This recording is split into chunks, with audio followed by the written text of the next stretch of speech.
It's a new day, oh it's a new time, and there's a new way, gonna live my life hard. 계십니까? 벌써 9월이 지나가고 있습니다. 이제 한 해 좀 초조한 마음도 없잖아 드실 텐데요. 한 해 무엇을 하나님 앞에 내놓을 수 있을까? 사랑 나눔 축제를 앞두고 한 영혼이라도 주께로 인도하는 그 일에 우리가 열심을 다해야 될 것 같고요. 또 이번 기회에 성경 통독을 통해서 성경을 한번 일독하고 그래서 성경 속에서 깊은 진리를 발견해서 참 2016년도에는 하나님 앞에서 이 가을의 추수의 계절에 참 부끄럽지 않은 열매를 맺는 그런 은혜가 있게 되기를 소원합니다. 여러분 이 통독을 해나가는데 여러분 너무들 다들 열심히 하시고 아침에 일어나서 눈 뜨자마자 성경책을 펼치시고요. 주무시기 전에 성경을 다 읽기 전에는 주무시지도 않고요. 옛날에는 새벽에 잠이 깨면 그냥 또 잠을 억지로 청하려고 막 자려고 그랬는데 하나님께서 나를 깨우셔서 성경 읽게 하시는가 보다 이런 마음이 들어가지고 일어나면 또 성경을 펼치고요. 차를 타고 가면서도 그 음성으로 녹음된 걸 듣고요. 어디에서나 산책을 하면서 운동을 하면서도 성경을 막 듣고요. 너무 그런 일들이 많이 지금 간증들이 생겨나는 것 같아요. 마치 여러분 구약 성경에 유대인들이 뭐 미간에도 붙이고 그죠? 손목에도 메고 옷술에도 뭐 써놓고 일어났을 때나 앉았을 때나 늘 말씀을 강론하고 가르치고 했던 이런 모습처럼 우리가 열심으로 그렇게 신앙생활을 해나가는 것이 얼마나 귀한지 모르겠습니다. 여러분 이 모든 일에 함께 동참해서 말씀과 함께 동행하는 삶이 주는 그 귀한 축복을 우리 공동체 전체가 받아 누리시기를 간절히 소원합니다. 아멘. 네. 여러분 성경을 이렇게 좀 읽으려고 하는데 이렇게 큰 마음을 먹고 이렇게 시작했는데 이게 지속되기가 사실은 좀 어렵습니다. 큰 마음 먹고 결단해서 시작했는데 이게 끝까지 가기가 참 어렵습니다. 근데 그렇게 되는 핑계거리가 뭐냐면 첫째로 역시 성경은 어렵구만 이런 얘기예요. 역시 성경은 두껍구만. 역시 성경은 너무 심오하구만. 이거 전문적인 지식을 가졌거나 연구를 많이 한 뭐 학자들이나 읽을 것이지 우리는 이거 읽어봐도 잘 모르겠구만. 이러면서 우리가 성경을 중간에 덮어버리게 되는 핑계의 말로 삼기도 합니다. 두 번째는 나는 이해할 수 있고 잘 알기는 하겠는데 별거 없다라고 생각하고 지루하다, 별 볼 일 없다. 성경의 내용이 그렇게 우리에게 도움이 되지 않는다. 이렇게 생각하면서 재미가 없다. 이렇게 생각하는 사람들도 있어요. 여러분 성경이 참 재미가 없습니까? 성경이 얼마나 그 속에 재밌는 내용들이 꿀송이처럼 단 내용들이 많은지 읽어보지도 않고 우리가 선입견을 가지고 역시 재미없구만. 세상에 재밌는 것이 얼마나 많은데요. 성경을 캐캐묵은 옛날 책을 읽고 있으려고 하니까 좀 답답하기도 하시겠죠. 성경은 진리인데요. 진리가 지루할 리가 없거든요. 진리가 질릴 리가 없거든요. 근데 이 성경을 읽지도 않고 그냥 우리가 지루한 느낌을, 선입견을 가질 때가 있는 것 같아요. 그래서 사람들이 성경 그러면 일단은 읽는 것은 자장가처럼 듣고요. 성경을 이렇게 보는 것은 수면제처럼 이렇게 하기도 하고. 여러분 좀 잔소리하고 듣기 싫은 소리, 지루한 소리 반복하면 설교 좀 그만해라 이러기도 하고요. 언젠가부터 이 성경 또 설교 말씀 이런 것이 이 현세태와는 관계없는 좀 오래된 지루한 실에 동떨어진 이런 느낌으로 와닿는 것 같아요. 그래서 사람들이 살아있는 말씀, 말씀이 좀 살아있다, 이걸 특별한 경우처럼 얘기를 해요. 어느 교회 갔더니 목사님의 말씀이 살아있더라 이렇게 얘기를 해요. 좀 좋은 목사님이 탁월한 성경 교사가 나타나서 가르치는 살아있는 말씀을 좀 듣고 싶다 이런 얘기를 해요. 여러분 그 말이 맞는 말이기도 하면서도 굉장히 위험한 말이기도 한 것 같아요. 왜냐하면 저는 결코 성경을 살아있게 만들 수가 없는 사람이에요. 왜냐하면 성경은 이미 살아있기 때문에. 이미 성경은 살아있는 말씀인데 제가 뭘 사람이 살리고 죽이고 하나요? 성경 말씀 자체가 살아있는 말씀이에요. 여러분 사람이 성경을 말씀을 살아있게 만드는 게 아니라 성경이 우리를 살아있게 만드는 거예요. 성경이 우리를 살린 체험이 여러분 성경을 읽다 보면 경험하게 되는 것입니다. 여러분 이런 경험을 통해서 살아있는 생명의 말씀이 나를 살렸던 이런 감정들이 이번 기회에 있게 되기를 원하는 것이에요. 여러분 이런 애쓰고 수고하는 모습들이 좀 있으면 좋겠어요. 근데 결정적으로 이것을 지속하는 것을 방해하는 또 하나의 요인인데 이것은 우리의 죄성이에요. 성경이 두껍거나 역시 어렵구만, 전문 지식이 아니면 못 읽겠구만, 그리고 성경은 지루하구만, 이런 어떤 이해력의 결핍이나 이런 것이 아니라 지적인 능력의 부족, 이런 것 때문에 성경을 중간에 포기하는 게 아니라 이게 영적인 문제들이더라고요. 여러분, 인간이 죄인이에요. 그래서 예수를 믿었지만 죄된 본성을 여전히 가지고 있기 때문에 내가 죄인인 이상 아직도 완전히 극복되지 않은 죄성을 우리의 삶을 통해서 나타내 보이는 거예요. 근데 많은 학자들이 이렇게 말을 해요.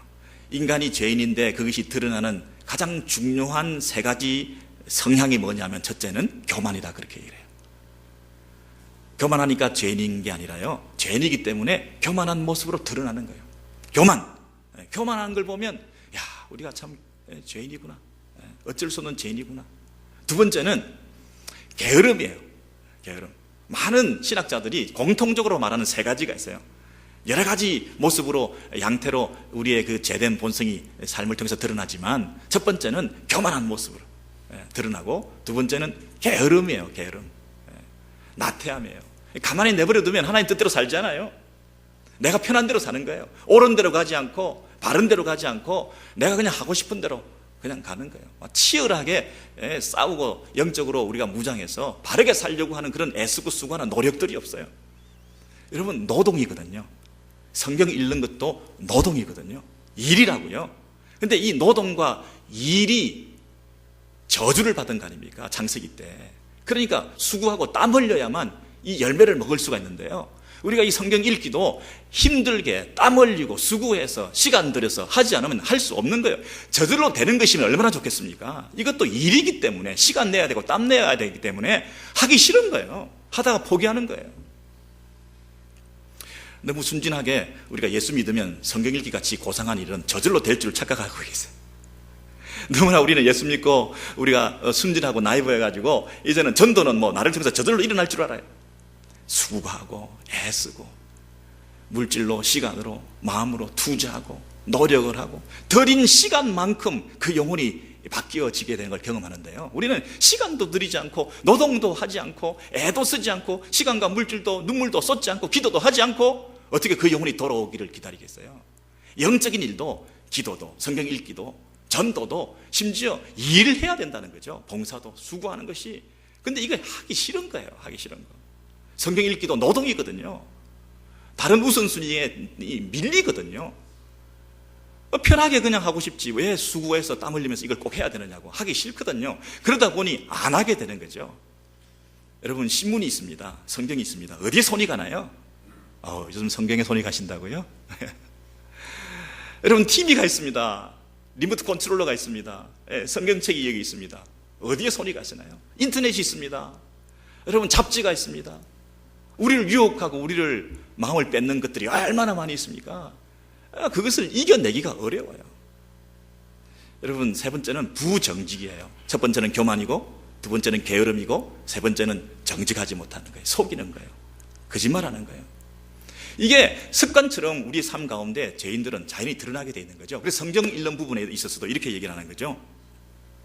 첫 번째, 이 성경을 딱 펼쳤을 때 이게 하나님의 말씀이다, 하나님의 생각과 하나님의 길과 방법이 있다, 그런 마음을 가지면 내 생각과 내 뜻을 내려놓고 오늘도 하나님께서 나에게 주시는 말씀을 받들고 그 말씀대로 순종해야지 라고 하는 겸비한 태도가 있으면, 교만하지 않으면요 성경을 펼치게 돼 있어요. 내가 어떻게 인생을 내 마음대로 살고 그 인생이 아름답게 성공적으로 열매 맺을 거라고 그렇게 착각할 수가 있겠어요? 정말 한참을 내다볼 수 있는 세상 가운데 교만하지 않으면 어떻게 성경을 읽지 않고 하루를 시작할 수 있겠느냐고요? 어떻게 하나님의 말씀을 읽지 않고 내 인생을 경영하겠다고 그렇게 생각할 수 있느냐고요? 어떻게 하나님 말씀을 지어주지 않고 매일 아이들에게 하나님 말씀의 한 구절이라도 들려주지 않고 그 아이가 이 세상에서 성공하고 승리하기를 바라고 있을 수 있냐고요? 교만한 거죠. 내가 교만이 너무나 많기 때문에 성경을 펼치지 않고 읽지 않는 거예요. 이게 영적인 문제예요. 두 번째는 게으름이에요. 이 죄된 본성이 나를 나태하게 만드는 거예요. 내 편할 대로 살게 만드는 거예요. 그러니 성경 읽지 않는 거예요. 포기하는 거예요. 세 번째는 속는 거예요. 거짓말하는 거예요. 내가 다 읽은 것처럼 착각하는 거예요. 남들한테 다 읽는 것처럼, 내 성경을 내가 많이 아는 것처럼 그렇게 거짓말하고 가장하고 다니는 거예요. 성경을 다 아는 것처럼, 많이 읽은 것처럼 그렇게 속이고 속고 사는 거예요. 이게 성경을 읽지도 않고 읽다가 중간에 포기하라는 이유라는 거예요. 그렇다면 여러분, 성경 읽기 운동은 캠페인이 아니에요. 이건 영적 싸움이에요. 성경을 읽느냐, 그리고 성경을 지속적으로 계속 읽느냐, 이것은 영적 싸움이에요. 내 죄된 본성을 쳐서 복종시키면서 게으름을 타파하고 내 영적 교만을 깨트려서 엎드리고 거짓과 위선과 가식에 젖어 있는 우리를 깨어서 하나님 앞에 솔직한 마음으로, 나는 어린아이 같았습니다, 나는 아무것도 모릅니다, 나는 무지합니다, 주여 말씀해 주세요 라고 하는 자세로 살아가는 새로운 출발이에요. 여러분, 이런 영적 도화선이 이번 우리 통독 훈련을 통해서 우리 가운데 나타나기를 소원합니다. 불길처럼 번지면서 이제는 참 하나님 앞에서 영적 싸움을 선포하고 성경 읽기 운동을 펼쳐서 이 말씀을 통해서 우리의 삶 가운데 새롭게 놀라운 역사가 일어나는, 축복받는 우리의 남은 인생이 되기를 소원합니다. 한 가지 덧붙여가지고요, 이 부분에서 누구보다도 열심히 했던 것처럼 외적으로 보였던 것이 유대인들이에요. 오늘 본문 말씀 보시겠습니까? 요한복음 6장 5장 오늘 49절 이하에 쭉 보시면요, 첫 번째 성경 구절에 너희가 성경에서 영생을 얻는 줄 생각하고 성경을 상고하거니와, 너희는 누굽니까? 유대인들입니다. 누가 하시는 말씀입니까? 예수께서 하시는 말씀입니다. 예수께서 유대인들에 이렇게 말합니다. 너희가 성경에서 영생을 얻는 줄 생각하고 성경을 상고하거니와. 여러분, 상고하거니와 이 말은 약간 부정적인 말씀이죠. 그게 다가 아니다, 이런 뜻으로 하시는 뉘앙스가 있지 않습니까? 영어 성경을 보시면 상고한다는 말이 부지런히 열심히 연구한다는 거예요. 여러분, 성경을 부지런히 열심히 연구하는 게 뭐가 잘못입니까? 열심히 연구하는데, 그러나 이 성경이 곧 내게 대해서 증거하는 것이다, 증언하는 것이다. 그렇지만 너희들은 영생을 얻기 위해서 내게 오기를 원하지 않는다, 이렇게 말을 했어요. 여러분, 어려운 성경 구절입니다. 이게 이해가 될 듯 하면서도 다 안다고 생각하는데요, 그 행간의 이런 어떤 말씀의 그 흐름들을 잘 캐치하셔야 되는데요, 너희가 성경에서, 이 성경은 구약 성경이겠죠. 당시에는 신약 성경이 없으니까 구약 성경에서 영생을 얻는 줄 알고 성경을 열심히 부지런히 연구하는데, 이 성경은 내게 대해서 증언하는 것이다. 그런데 너희가 내게 오지를 않는다. 이게 무슨 말인가요, 도대체? 여러분, 이스라엘 백성들은 특별한, 인류 역사상 유일한, 무의한 특별한 민족이에요. 어떤 면에서 그렇습니까? 하나님 말씀을 받았다는 면에서 그래요. 여러분, 그것이 사도행전 7장에 있는 구절을 확인해 보시면 좋겠는데요, 이스라엘 자손에 대하여 하나님이 세우리라 하던 자가 이 모세라 그랬습니다. 자, 모세를 하나님께서 이스라엘 백성들 가운데 세우셨어요, 선지자로. 그래서 어디에서? 시내산에서. 역사적인 사실이죠. 역사적인 시간과 장소가 있는 놀라운 일이 인류 역사상 처음으로 있었던데, 하나님께서 이스라엘 백성들을 택해가지고 시내산에서 누구를 통하여? 중개인 모세를 세우고, 그 모세를 세워가지고 하나님께서 모세를 통하여 이스라엘 백성들에게 당신의 오라클을, 당신의 신탁을, 말씀을, 당신의 뜻과 당신의 의지를 알려주신 거예요. 하나님이 중개인을 세워가지고 백성들에게 당신의 의지, 당신의 뜻에 대해서 알려주셨어요. 시내산 언약이에요. 율법을 주셨어요. 그래서 이 말씀을 모세를 통해서 받았는데, 이 말씀이 살아있다는 거예요.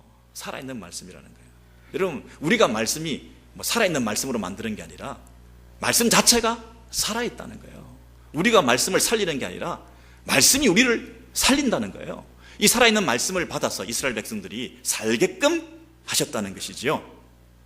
자, 그래서 여기 보면 하나님의 말씀을 받은 자다, 이 이스라엘 백성들의 특권이죠. 축복이죠. 이것을 로마서에서는 어떻게 또 표현했습니까? 로마서 3장에 보시면, 그런즉 유대인의 더 나은 것이 뭐냐? 할례 받은 유대인들이 더 우월한 게 뭐냐? 많이 있지. 범사에 많지. 유대인의 그 탁월성, 유대인의 그 받은 축복, 유대인이 하나님으로부터 받은 그 은혜라는 것이 엄청나잖아요. 예, 다른 민족에 비해서 너무 많잖아요. 그 중에 한 가지, 첫 번째 대라고 한다면 그건 뭐예요? 말씀을 받았다는 거예요. 하나님의 말씀을 그들이 맡았습니다. 이거는 유일한 하나님의 축복을 받은 민족이지 않습니까? 그래서 이 부분에 대해서 자부심이 있었죠. 다른 민족에 대해서 우월감을 가졌죠. 차별화시켰죠. 우리가 가지고 있는 이 성경이 너무나 중요했죠. 하나님 말씀을 맡았다고 하는 이 자부심 때문에 우리는 이미 구원받은 줄 알았죠. 이미 우리는 영생을 누리는 것이죠. 다른 사람들은 다 이방인들이죠. 이 말씀을 받은 우리들이야말로 특별한 하나님의 자녀들이다 라고 생각을 한 거죠. 이 말씀을 생명처럼 여긴 거죠.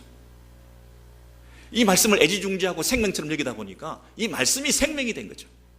말씀 안에 생명이 있는 줄 알았죠. 말씀을 연구하고 말씀을 붙들고 있으면 생명이 저절로 오게 되는 줄 알았죠. 말씀 자체가 생명, 성경 자체가 나에게 생명이 되는 줄 알았죠. 여러분, 성경을 읽으면 그 성경 속에서 참된 구원자이신 예수 그리스도를 발견하고, 구원자가 필요한 것은 내가 죄인인 것을 고백하게 되고, 율법을 다 지켜 행할 수 없는 나의 원죄를 발견하게 되고, 나의 한계를 고백하게 되고, 하나님과 우리가 단절되어 있는 죄인의 상태에 있다는 것을 알게 되고, 영원한 절망 속에서 우리는 소망이 없다는 것을 내가 깨닫게 되었어. 인생의 궁극적인 문제가 하나님으로부터 멀어져 있다는 것을 알게 되었어. 그 차이와 간격은 너무나 커서 우리가 메울 수 없다고 하는 것을 알게 되었어. 돌아올 수 없는 다리를 건너서 이제는 우리 힘으로는 돌아갈 수 없다는 것을 깨닫게 되었어.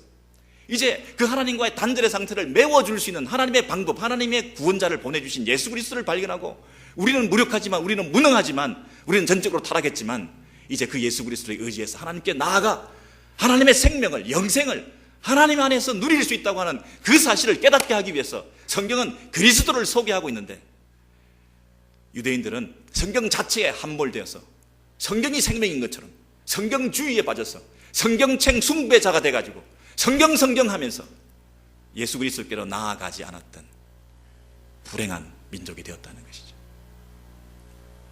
너희들이 영생을 얻는 줄 알고 성경을 상고하거니와 성경 자체가 너희에게 생명을 주는 줄 알고 성경 하고 있지만 나에게 나오지 않는다. 성경이 자정하는 바, 성경 속에 담겨져 있는 예수 그리스도의 유일성, 그것을 깨닫지 못하고 나에게만 나오지 않는다.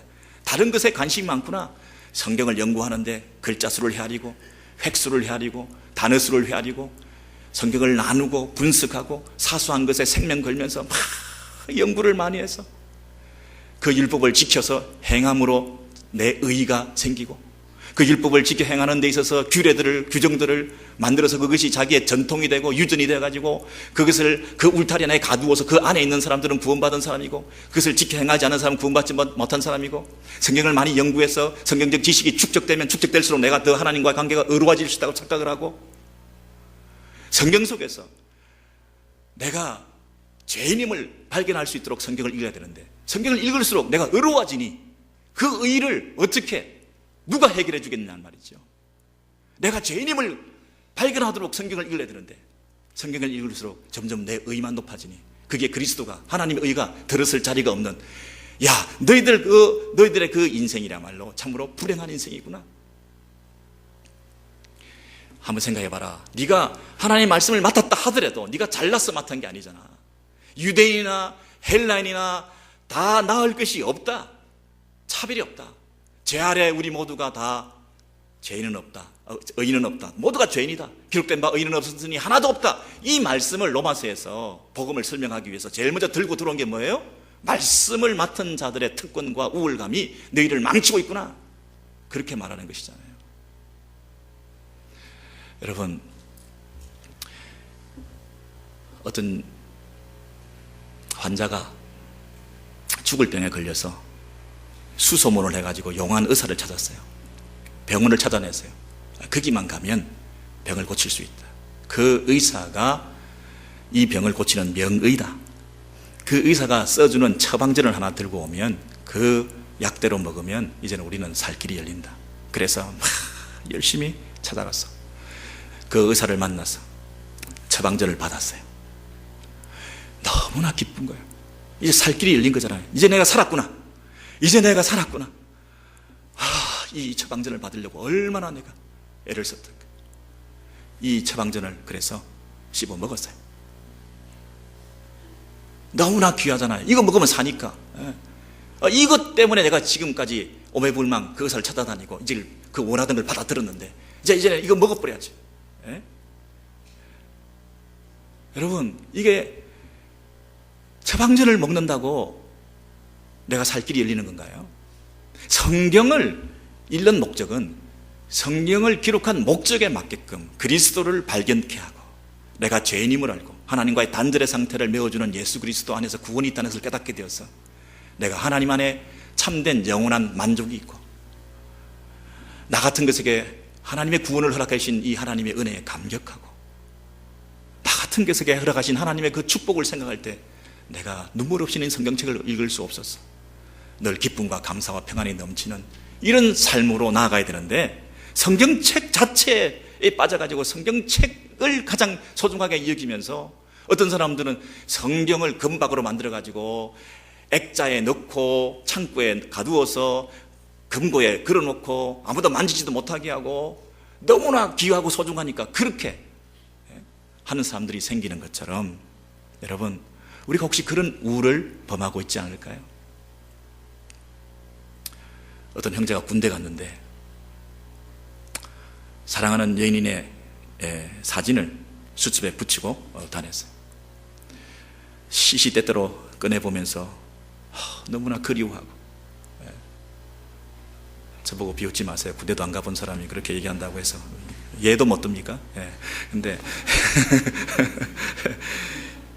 성경 이 사진을 끄집어내 가지고 보면서 막 볼에 비비기도 하고 어떤 경우는 막 뽀뽀도 하고 막 이러는 거예요. 그리고 막 끈덕한 친구들이 옆에 동료들이 막 그걸 뺏으려고 그러면 말이죠. 막 그냥 감싸 안고 안 뺏기려고 그러고 그냥 막 생명 걸고 찾아내 가지고 막 싸우고 해서 그 사진을 애지중지 막 가슴에 품고 자고 이러잖아요. 여러분, 사진 사랑과 그 실제 인물과의 그 사랑의 관계는 어떤 함수 관계죠?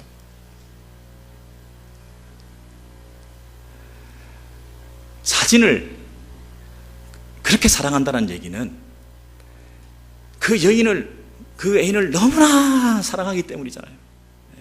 근데 이 사진 사랑과는 비교할 수 없는 그 대상을 향한 사랑이 있기 때문에 이 사진이 귀한 것이, 그 대상을 향한 사랑 없이 이 사진만 이러고 있고, 사진 뺏기면 내가 그냥 목숨 끊어버릴 거야. 사진 뺏겼다고 내가 죽어버릴 거야. 모든 게 낭망하고 모든 게 포기하는 그런 인생으로 전락하면 그게 바른 일이겠습니까? 좋은 예가 되고 있나요? 여러분, 성경이 얼마나 소중합니까? 성경을 무시하라는 거 아니에요. 성경을 발로 차라는 거 아니에요.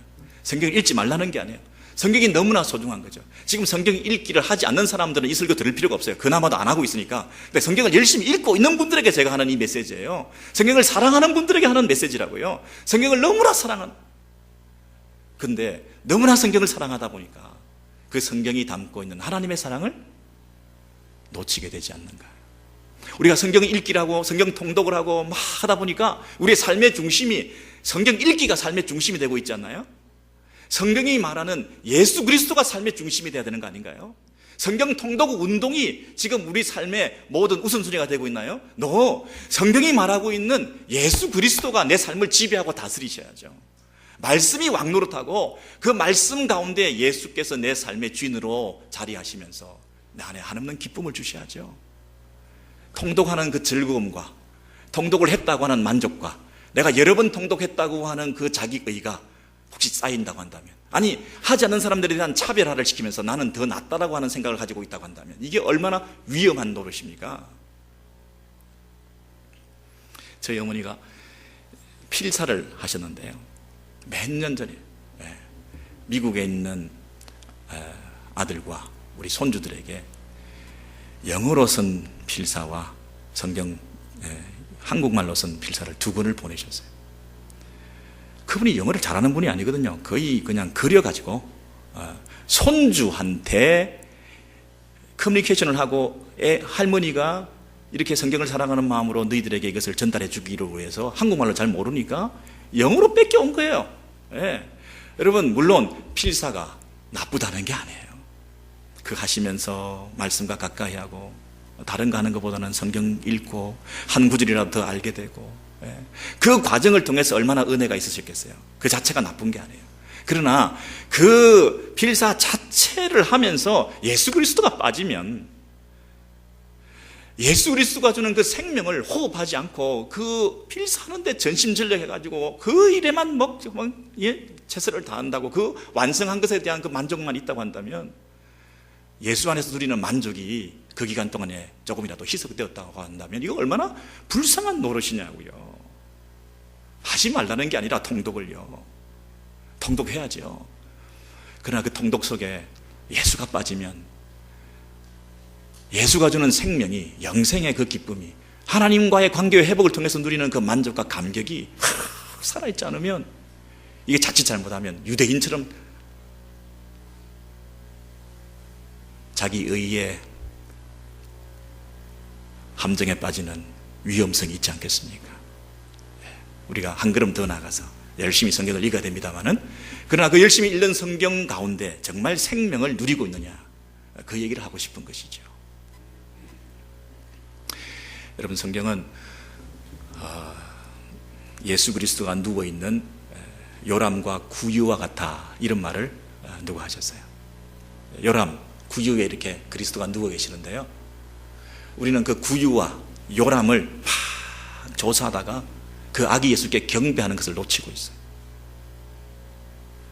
성경을 읽으면 읽을수록 그 예수께 경배하셔야 하잖아요. 그 예수께 엎드리셔야 되잖아요. 근데 우리는 성경 연구하는 데 급급한 거예요. 그런 일들이 혹시 우리 가운데 있지 않습니까? 예배가 등한이 되고 있다, 우리의 삶의 우선순위에 있어서. 교회 봉사하죠, 성경 읽기 하죠, 전도하죠, 찬양하죠, 막 하는데요, 정말 내 안에서 예배가 일어나고 있는 거예요. 깊은 곳에서 울려 퍼지는 찬양이 내 속에 늘 살아있는 거예요. 이걸 점검하셔야 되지 않겠습니까? 동방박사들이 별을 따라서 인도함을 받아서 아기 예수께 나와왔어요. 지성인들이죠, 학자들이니까, 박사들이니까. 여러분, 이 동방박사들이 그 별의 인도를 따라서 아기 예수께 나와서 그 예수께 헌물을 드리고 경배하는 이런 태도를 보였는데, 우리가 성경을 읽으면서 예수께로 내 삶의 인도함을 받지 않고 지적인 호기심이나 학문적인 관심을 가지고 성경을 접하게 된다고 한다면, 별을 볼 때 점성학적으로, 천문학적으로 별의 이동만 보면서 그 별이 인도하는 예수 그리스도께로 가지 않는다고 한다면, 그게 얼마나 불쌍한 노릇입니까? 우리가 정말 그리스도께로 내 온 전심으로 나아가고 있나요? 여러분, 유일성, 영원성, 이 성경이 주고 있는 이 메시지의 탁월성에 대해서 생각하셔야 됩니다. 성경이 주는 유익이 너무나 많다 보니까 너무나 다양성 속에 빠져서 성경을 읽으면 지리도 알게 되죠, 성경을 읽으면 역사도 알게 되죠, 성경을 읽게 되면 건강에 대해서도 알게 되죠, 장수의 비결도 알게 되죠, 성경을 읽게 되면 문학도 알죠, 시도 알죠, 모든 걸 다 알게 되죠. 모르는 게 없이 될 정도로 유익한 책이죠. 그러나 이 다양성 때문에, 유일성, 예수만이 구원을 우리에게 주시고, 예수만이 하나님께로 나아가게 하고, 예수만이 우리에게 영원한 만족을 주고, 예수만이 내 안에 생명이 넘치게 만든다고 하는 그것을 누리지 못하고, 그 다양성이 주는 유익만 우리가 얘기를 하고 그것에 빠져 있다고 한다면, 유일한 예수 그리스도의 그 구원의 은혜를 우리가 희석시키는 다른 목적으로 성경을 읽고 있는 데에 빠져 있으면 이게 굉장히 위험한 노릇이라는 거죠. 성경을 읽으면 유용하죠. 도움이 되잖아요. 처세하는 데도 능하게 되고, 관계하는 데도 능하게 되고, 여러 가지 인생을 사는데 도움이 되는 말씀들이 많잖아요. 지식도 늘어나잖아요. 유용하잖아요.